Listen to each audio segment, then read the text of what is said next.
Hello everyone, welcome to my channel. I hope everyone is having a wonderful day. Before starting the video, please go ahead and hit the subscribe button and give this video a like up. The young and the restless, Chance and Summer hash out some issues. Victor calls Diane's bluff, and Diane makes a cryptic call. All products and services featured are independently chosen by editors. However, soaps.com may receive a commission on orders placed through its retail links, and the retailer may receive certain auditable data for accounting purposes. At Society, Chance says that was a tough service. Summer doesn't think she's ever seen her brother so upset. She's glad Lucy didn't see it. She recaps that Daniel is the prime suspect in the murder. Even after seeing how distraught he was, you still think you arrested the right person. Chance was just doing his job. There was no way around it. Some people are having a very hard time accepting that. Will this be a problem for them moving forward, or is it something she thinks they can get past? Summer remains silent. Chance asks if that means they can't get through this. Summer hopes they can, but she hates that he was the one to arrest her brother. Chance says it's his job. She says he's supposed to capture bad guys, not arrest innocent people. Chance stresses that it was one of the hardest things he's had to do. Summer can't understand why he couldn't delay until another suspect came to light. Chance says there was no other suspect and the evidence pointed to Daniel. Summer argues it was planted. I mean, shouldn't you guys care if evidence planted or not? Chance has nothing to indicate that. Summer doesn't know how she expects her to feel. Her brother is going through hell, and her boyfriend put him there. Chance says the evidence was damning. One of the reasons he took this case in the first place was because of her. Chance reminds her that he returned to the force to get justice for Heather with her encouragement. Summer thinks the situation at Abbott Chancellor had something to do with it. Chance says, "Summer, you wanted me on this case." She thought he would find answers, not arrest her brother.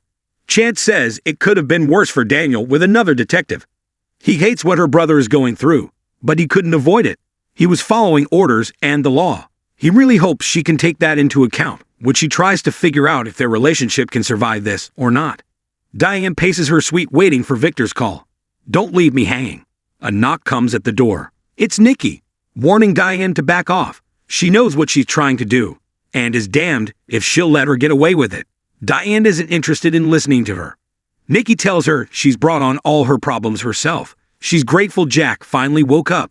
Diane orders her out. Nikki won't leave until she makes it clear that if she thinks she can exploit Victor's negative feelings toward Jack, she is sorely mistaken. Diane says, "Is that so?" Nikki won't allow it.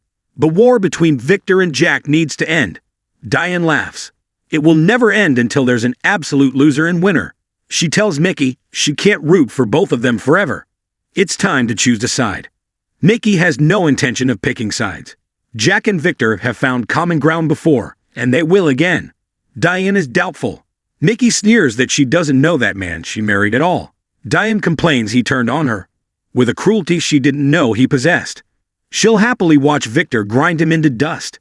Nikki won't stand by and watch her hurt Jack or anyone in his family. Diane complains she's the one with no home, no job, and no family. Nikki sneers. Oh please. She vows to protect Jack no matter what and warns her to stop trying to sell Victor on this plan of hers.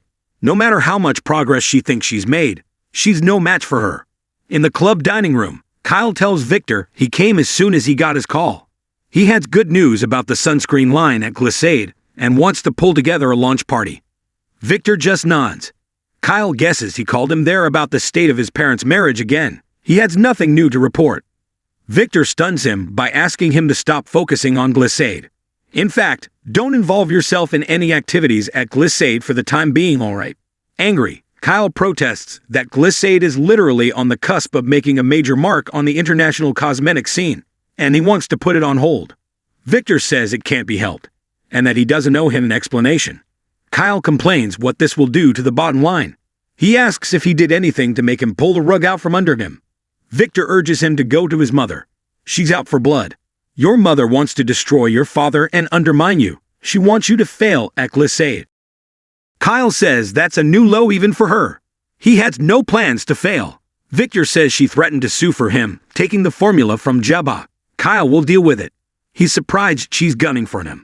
The last time they spoke, she seemed almost remorseful. It doesn't make sense. After being fired from Jabba, why wouldn't she be happy to see Jabba go down? Victor says she feels betrayed. Kyle says if anyone's been betrayed, it's him and his father. Victor muses, "You and your father." Suddenly, Nikki and Diane appear, arguing. Kyle stands and asks his mother, "What the hell are you up to now?" Diane asks Victor what the hell he said to her son. Victor tells Nikki they have to go and assures Kyle he'll get back to him with next steps. Nikki cedes at Diane, "I meant what I said." After they walk off, Kyle confronts his mother. "Are you trying to sabotage me at Glissade?" Diane says she's the one who's been sabotaged. Kyle angrily tells her she doesn't get to play victim. He is the son she abandoned. "What did you say to Victor?" Diane tells him to leave her alone. Kyle asks, "You're not actually going to try and sue Glissade, are you?" Diane tells Kyle she doesn't owe him any explanations. He informs her she owes him way more than she could ever repay.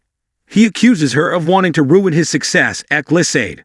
Diane asks, "Is that what you think?" He asks, "Do you deny it?" They go over her convincing his father he needed to go from Jabba. She says he was undermining her. Kyle accuses her of wanting to take his current success away from him. "I want answers." Diane reminds him she told him her love for him never died, but all he sees is deception and betrayal. Kyle says that's all there is underneath everything. Colluding with Victor against her own son. Diane frowns. "Victor told you that." Kyle says he doesn't trust her any more than he does. Everyone knows what she is, and going to Victor seeking revenge proves it.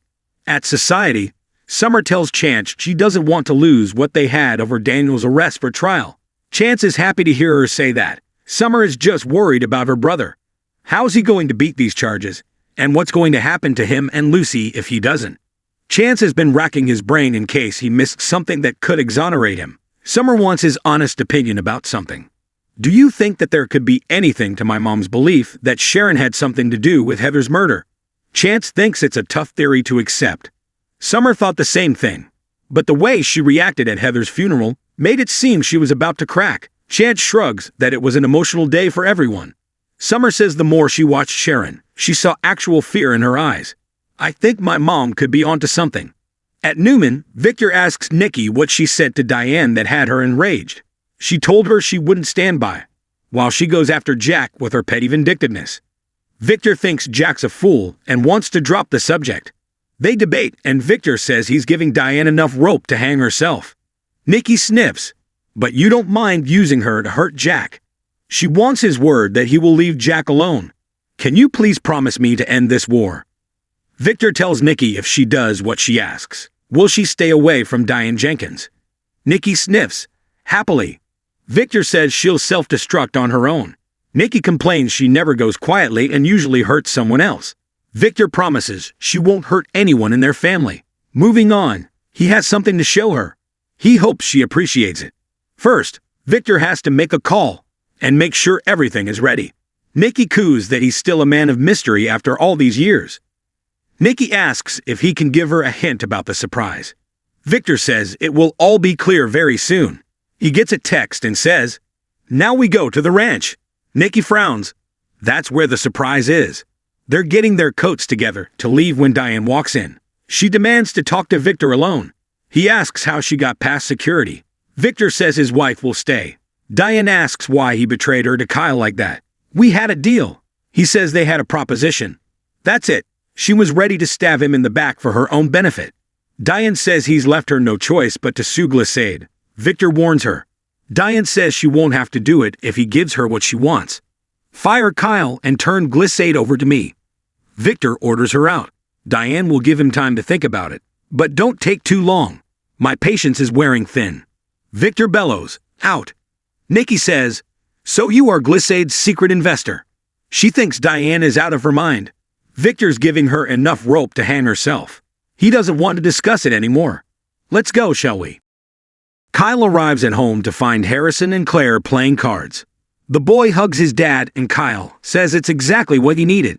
Harrison invites him to play a game of cards with them, but he's wiped. Harrison gives him another hug. Claire sends the kid to the kitchen and Kyle thanks her. She senses there's a lot going on. Kyle would rather not talk about it. He'd rather have dinner with her. At Society, Chance can't take Phyllis' theory seriously because she's so desperate to exonerate Daniel. Summer suggests that his judgment may also be a little bit skewed since he had a relationship with Sharon. Chance says that's how she knows what kind of person she is. He can't see her committing cold-blooded murder. Summer squints. You sound really sure. Chance is sure. If hard evidence came in suggesting it was anyone other than Daniel, he'd turn it in. But Phyllis has nothing other than the desperate need to keep Daniel out of prison. Just then, Kyle walks in with Claire. He apologizes to Summer for not making Heather's ceremony. Summer says it was devastating. She asks where Harrison is, and Claire explains he's with Mrs. Martinez. Summer didn't think that was one of her duties. It's really nice of her to keep him company. Give you a break. Kyle says they should head to their table and guides Claire away. Summer sipped her drink. Chance says, looks like that's turning into a thing. Summer muses. Guess so. She watches Kyle and Claire as Chance asks, you got a problem with that? Summer says whatever is going on between Kyle and Claire is none of her business. Chance points out she didn't answer his question. Summer doesn't really care what they do in their spare time. At their table, Claire tells Kyle that Summer clearly wasn't thrilled that they left Harrison home to go out. Kyle said she'll have to get over it, especially if she comes with him to Abby's wedding. Claire would love that. Kyle grins. That's great. He asked her to tell him about his card shark son. Claire knows he's working hard to avoid what's bothering him. What happened today? Kyle says an issue with his investor. Claire says, you mean my grandfather? Kyle guesses Audra's spilling to anyone who will listen. Claire can see how complicated the business relationship was, involving two rival families. She asks why Victor wanted to acquire Glissade and have him run it. Kyle thought he did, but now he's not so sure.